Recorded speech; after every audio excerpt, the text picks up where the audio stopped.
So, hello everyone and welcome to video number second of our reading comprehension practice series. आप सभी को पता है कि रीडिंग कॉम्प्रिहेंशन हमारे एग्जाम में ऑलमोस्ट 30 मार्क्स का आता है पेपर 1 एंड पेपर 2 को मिला के। ऐसे में आप अगर रीडिंग कॉम्प्रिहेंशन की कांस्टेंट प्रैक्टिस एंड इसकी क्वेश्चंस को सॉल्व करने की अप्रोच को समझ सकते हो तो आप खुद समझ सकते हो कि अगर आपके 30 मार्क्स इसी सेक्शन से कवर हो जाते हैं तो आपके लिए सच अ विन विन सिचुएशन। इसी बात को ध्यान में रखते हुए हम लोग ने इस सीरीज को स्टार्ट किया है जहां पे हम लोग हर हफ्ते रीडिंग कॉम्प्रिहेंशन के एक पैसेज को उठा के उसको प्रैक्टिस करते हैं, क्वेश्चंस की लैंग्वेज को समझते हैं एंड उसको किस तरीके से एग्जाम सेंटर में हम लोग को अप्रोच करना है, सही आंसर्स तक कैसे पहुंचना है, इसके बारे में बात करते हैं। पिछले वीडियो में हम लोग ने एक ऐसा पैसेज उठाया था जो कि आपका पैसेज वाइज था, लेकिन आज के इस वीडियो में आपको दिखाई देने वाला है एक पोएट्री पैसेज, मतलब कि हम लोग पोएम की स्टैंजास को पढ़ने वाले हैं और देखेंगे कि पोएट्री को किस तरीके से आप अपने एग्जाम सेंटर में जब आपसे क्वेश्चन पूछा जाता है तो कैसे सॉल्व करेंगे। क्योंकि लेट्स बी वेरी ऑनेस्ट कि हमारा पैसेज के कंपैरिजन में पोएट्री थोड़ी ज्यादा डिफिकल्ट होती है, क्योंकि नॉर्मली भी हम लोग पोएट्री को पढ़ते हैं तो हम लोग को एक बार में तो पल्ले नहीं पड़ती है कि भाई इसका मतलब क्या है। क्योंकि आपकी पोएट्री में हम सबको पता है कि आपके ऑथर्स ने यूज कर रखे होते हैं complexities of the words, your metaphors, figures of speech, जो आपके स्ट्रेट मीनिंग में तो नहीं होते हैं, उसके बहुत ही मल्टीपल लेयर्स में मीनिंग होते हैं। तो ऐसे में क्या ऐसी टेक्निक्स होंगी, क्या ऐसी आपकी अप्रोच होनी चाहिए जिसको यूज करके आप अपनी पोइट्री के 5 में से एटलीस्ट 3 या फिर 4 क्वेश्चंस तो सही करके ही आए। On that note let's quickly jump into reading the poetry. ठीक है, तो यहाँ पे हमारा एक छोटी सी पोयम दी हुई है एंड ये है हम लोग की फिलिप लार्किन की एक पोएट्री से। आप सबको ये बात क्लियर होनी चाहिए, ये मेरी आदत है एंड अभी तक सारे बच्चों के अंदर भी ये आ जानी चाहिए कि जब भी हम लोग किसी भी राइटर के बारे में बात करें, specifically I am talking about British literature, तो आप उसको कनेक्ट करें उसकी एज से। आपको पता होना चाहिए कि आपके जो फिलिप लार्किन है पोस्ट मॉडर्न एज के सबसे इंपॉर्टेंट पोएट रहे हैं। सबसे ज्यादा क्वेश्चंस अगर पोस्ट मॉडर्न एज के पोएट्री में से आता है तो इनकी पोएट्री में से आता है। सीमस हीनी एंड टेड ह्यूग्स बाद में आता है। ये यहाँ पे इंपॉर्टेंट नहीं है, हम लोग को यहाँ पे पोएट्री देखनी है। एंड अगर आपने मेरी ये वाली वीडियो देखी है तो आपको पता होगा कि मेरी जो अप्रोच है किसी भी पैसेज या रीडिंग कॉम्प्रिहेंशन को टच करने की, वो कुछ अपसाइड डाउन की है। मैं पहले पैसेज को ना देख के उनके क्वेश्चंस को देखती हूँ जो हम लोग को ज्यादा मदद करते हैं। तो हम लोग इसको बिना देखे चलते हैं अपने क्वेश्चन की towards. Which of the following statements is true. आपसे 4 ऑप्शंस दिए गए हैं, पूछा है कि इसमें से कौन सा ऑप्शन सही बैठता है। तो हम लोग देखेंगे। The poet says that talking in bed is very easy. Bed में बात करना बहुत आसान होता है, ये पोएट कहते हैं। The poet says that talking in bed is not very easy. आप जब बिस्तर पे सो रहे हो तब बात करना आसान नहीं है। तीसरा point, the poet says that talking in bed should be easy but it is not. बिस्तर पे लेटते टाइम एक दूसरे से बात करना आसान होना चाहिए लेकिन होता नहीं है। देन चौथा point, the poet says that talking in bed can never be easy. इस पर्टिकुलर क्वेश्चन से हम लोग को ये तो समझ में आ गया है कि कोई है जो बेड पे लेटा हुआ है एंड अगर वो किसी से बात कर रहा है तो हम लोग को ये जज करना है कि बेड पे बात करना आसान है या नहीं।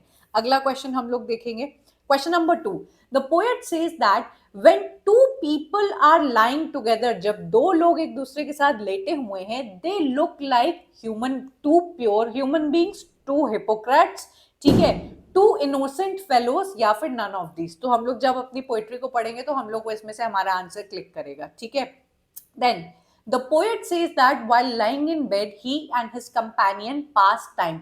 जो दो लोग बिस्तर पे लेटे हुए हैं वो अपना टाइम एक दूसरे के साथ कैसे स्पेंड कर रहे हैं। या तो वो एक दूसरे से बातें कर रहे हैं, या तो वो बाहर विंडो के जो ट्रीज हैं उनको ऑब्जर्व कर रहे हैं, या फिर वो साइलेंटली शांति से लेटे हुए हैं, या फिर वो पत्ते खेल रहे हैं। ठीक है, हम लोग पोएट्री को देखेंगे और समझ में आएगा। Question number 4, the poet and his companion are in a hotel room in the middle of a town. ये जो आपके पोएट हैं और उनका जो भी कंपेनियन है वो किसी होटल रूम में है, किसी टाउन के, एक सिटी के बीच में, या फिर वो एक होटल रूम है जो बिल्कुल आपके मार्जिन ऑफ द टाउन है। मार्जिन ऑफ द टाउन मतलब टाउन के थोड़ा सा बाहर है, या फिर वो लोग एक होटल के कॉरिडोर में है जो काफी दूर है आपके टाउन से, या फिर वो एक ऐसी प्लेस में है जो बिल्कुल ही टाउन से अलग है। ठीक है, a place away from the town. ठीक, अगला एंड आखिरी क्वेश्चन हम लोग देखेंगे। The poet says that while lying down in bed one's companion it is difficult to find words which are.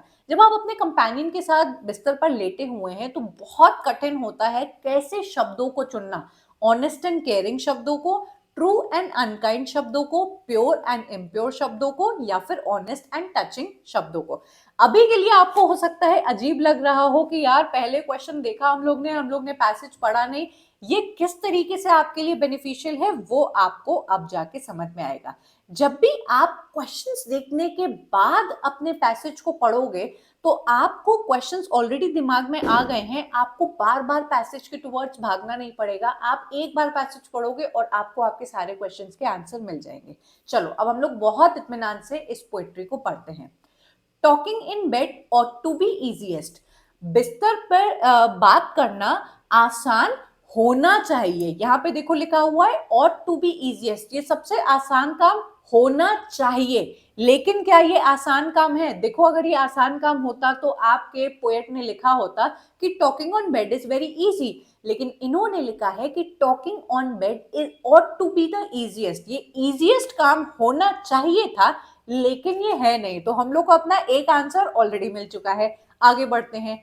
Line together there goes back so for an emblem of two people being honest. बिस्तर पे जो दो लोग एक दूसरे के साथ लेटे हुए हैं ये एक सिंबल होता है उनकी ऑनेस्टी का। ठीक है, अब ऑनेस्ट के साथ साथ वहां पे काफी सारे ऑप्शन दिए हुए थे कि क्या ये ऑनेस्ट होने का ऑप्शन होता है, प्योर होने का ऑप्शन होता है, इनोसेंट होने का ऑप्शन होता है, क्या होगा वो हम लोग क्वेश्चंस की तरफ चलेंगे तो समझ में आ जाएगा। Yet more and more time passes silently. जितना भी टाइम है ये लोग आपस में लेटे हुए हैं, काफी सारा टाइम जो है वो साइलेंटली बीतता जा रहा है। इससे हम लोग को एक और आंसर मिल गया कि ये लोग आपस में बात नहीं कर रहे हैं, साइलेंटली लेटे हुए हैं। एंड साइलेंटली लेटे लेटे ये लोग क्या कर रहे हैं? Outside the winds in complete unrest bills and डिस्पर्सेस clouds about the sky. इनको अपनी विंडो के बाहर जो जो चीजें दिखाई दे रही है कि हवा बहुत तेजी से चल रही है, देन आपकी बिल्डिंग इनको दिखाई दे रही है, स्काई इनको दिखाई दे रहा है, ये चीज इनको दिखाई दे रही है। And dark towns heap up on the horizon. अब देखो यहाँ पे हम लोग को पता लगता है कि जो जो टाउन है, जो टाउन की लाइन है वो इनको होराइजन मतलब कि बहुत दूर दिखाई दे रही है। इससे हम लोग को एक चीज क्लिक करती है कि ये लोग टाउन से बहुत दूर हैं।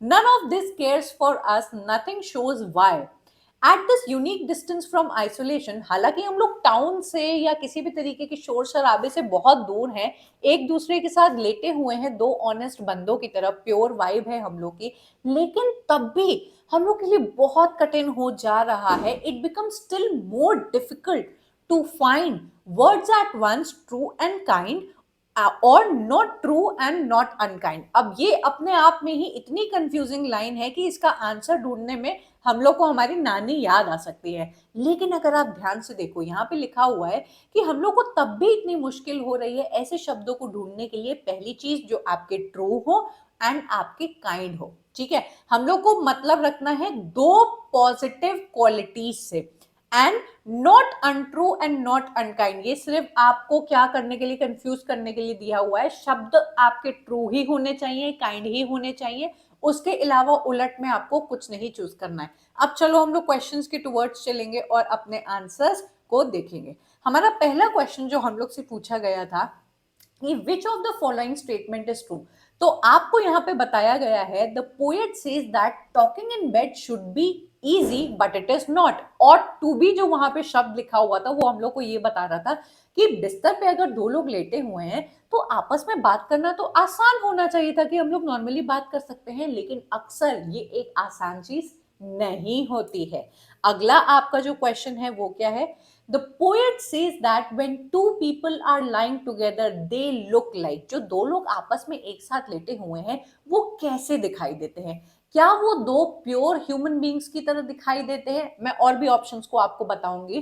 क्या वो हिपोक्रेट्स, हिपोक्रेट्स कौन होते हैं? जो बोलते कुछ और है मीन कुछ और करते हैं, तो हिपोक्रेट तो वो लोग नहीं है। वो इनोसेंट फेलोज की तरह दिखाई देते हैं। काफी सारे बच्चों को ना इनोसेंट वाला ऑप्शन भी लगेगा कि हाँ यार वहां ऑनेस्ट लिखा था तो यहाँ पे इनोसेंट होना चाहिए। तो इस बात का ध्यान रखना बेटा, आप जब भी रीडिंग कॉम्प्रिहेंशन को करते हो ना, आप अपने मन से किसी भी चीज को वहां ऐड नहीं कर सकते हो। एंड मैं ऐसा क्यों कह रही हूं मैं आपको बताती हूँ। ऑनेस्ट जो आपका वर्ड है वो हम लोग ज्यादातर यूज करते हैं कि ये इंसान ना ऑनेस्ट है, ये हमेशा सच बोलता है, ये प्योरिटी का साथ देता है। तो प्योर वर्ड जो है ना वो आपका ज्यादा वहां पे रिलेटेबल बैठ रहा है। इनोसेंट गिल्टी का आपका उल्टा होता है, मतलब कि इस इंसान ने मर्डर किया है, ही इज फाउंड गिल्टी। लेकिन दूसरा इंसान के बारे में अगर हम लोग बोले तो वो इनोसेंट है, मतलब उसने पाप नहीं किया है। ऑनेस्ट का और पापी का कोई कनेक्शन यहाँ पे नहीं है, तो हम लोग इनोसेंट वाले पॉइंट को नहीं ले सकते हैं। अक्सर ये छोटी छोटी चीजें बच्चे एग्जाम में गलत करके आते हैं। हम लोग बात करेंगे दो ऑनेस्ट लोगों के बारे में जिनका मन सच्चा है, प्योर उनकी ह्यूमन बीइंग है। ठीक है, आगे बढ़ेंगे, अगला क्वेश्चन देखेंगे।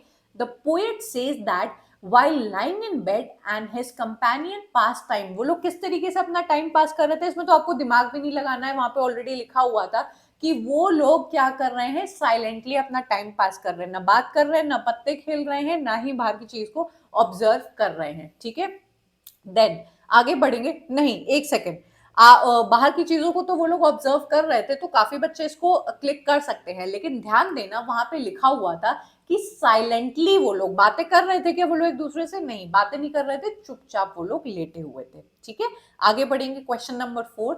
The poet and his companion are, वो लोग कहाँ पे हैं? अब देखो लोकेशन तो नहीं दी हुई है कि इस फला फला वो लोग होटल के अंदर हैं एंड क्या कर रहे हैं। हम लोग को इतना पता चला कि अगर होटल के विंडो से उनको अपनी सिटी लाइन दूर दिखाई दे रही है एंड वो लोग आइसोलेशन में बैठे हुए हैं, इसका मतलब वो अपने टाउन से काफी ज्यादा दूर है। तो ये आपका ऑप्शन सही बैठ जाता है। अगला जो लास्ट क्वेश्चन है आपका, the poet says that while lying in the bed with one's companion it is difficult to find words. आप अगर अपने कंपेनियन के साथ लेटे हुए हैं तो कौन से शब्दों को ढूंढना सबसे ज्यादा आपके लिए मुश्किल होता है? मैंने दो ऐसे शब्द बताए थे, ट्रू और काइंड, ये आपके दिमाग में होगा एंड बच्चे ना जल्दी जल्दी में ये जो सेकंड वाला ऑप्शन है उसको क्लिक करके आएंगे। ध्यान देना, इसकी पहली क्वालिटी जो है ट्रू, वो तो सही है, ये पॉजिटिव है। दूसरी क्वालिटी अनकाइंड लिखा हुआ है, तो आप अनकाइंड शब्दों को तो नहीं बोलना चाहेंगे अगर आप किसी के साथ लेटे हुए हैं। आप चाहेंगे कि आप उसको बिल्कुल ऑनेस्ट शब्द बोलो, केयरिंग शब्द बोलो। ट्रू और ऑनेस्ट आपका साथ बैठ जाएगा, काइंड एंड केयरिंग आपका साथ बैठ जाएगा। ऐसे टाइप के क्वेश्चन पूछे हैं और ये आपका एक सही आंसर हो जाएगा। इसी के साथ हमारी पोएट्री एंड पांचों क्वेश्चंस खत्म होते हैं। अभी तो हम लोग ने स्टार्ट किया है, आगे हम लोग ये सीरीज आपके एग्जाम तक चलाएंगे एंड एक हफ्ते में हम लोग करेंगे एक रीडिंग कॉम्प्रिहेंशन का पैसेज एंड दूसरे हफ्ते में करेंगे पोएट्री। अगर आप चाहते हो कि आप सिग्रीगेटेड क्वेश्चंस इसी तरीके से लगाओ हर सेक्शन के, जो ऑलरेडी सिग्रीगेटेड मैंने बना के रखे हैं कि आपको सिर्फ लिटरेरी थ्योरी के क्वेश्चंस लगाने हैं तो आप लगाइए, आपको सारे रीडिंग कॉम्प्रिहेंशन की प्रैक्टिस करनी है तो आप लगाइए, आपको सिर्फ ब्रिटिश लिटरेचर के क्वेश्चंस लगाने हैं तो आप क्लिक करके लगा सकते हैं। तो ये जो टेस्ट सीरीज है आपके बहुत ज्यादा हेल्प करती है। एग्जाम को आपके कुछ 3 ही महीने बचे हुए हैं, अगर आप इस टेस्ट सीरीज को लेते हो तो हर सेक्शन की सिग्रीगेटेड प्रैक्टिस एंड टारगेटेड स्टडी आप कर सकते हो। इसी के साथ ही साथ आपको मेरे साथ जुड़े रहना है इन सारे प्लेटफॉर्म्स के थ्रू, यूट्यूब पे जहां पे आपको मेरे फ्री लेक्चर्स मिलते हैं, देन टेलीग्राम पे जहां पे आपको मेरे फ्री पीवाईक्यूज मिलते हैं जिसका आपसे कोई भी कॉस्ट नहीं लिया जाता है। डेली बच्चे पेपर 1 एंड पेपर 2 के 10 क्वेश्चन सीरीज बच्चों को एक दिन में 2 बार मिलती है 20 क्वेश्चंस की। जरूर से आप मेरे टेलीग्राम ग्रुप को ज्वाइन करिए जहां पे आपको फ्री क्वेश्चंस का बेनिफिट मिलता है एंड आपकी स्टडी और अच्छी हो पाती है।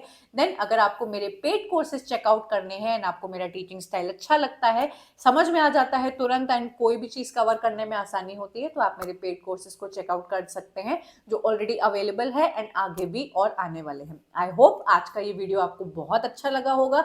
अगला वीडियो आप कौन से टॉपिक पे चाहते हैं ये भी आप कमेंट करके जरूर से बताइएगा। I am going to take your leave, I am going to meet you up next and get another video. Bye and take care.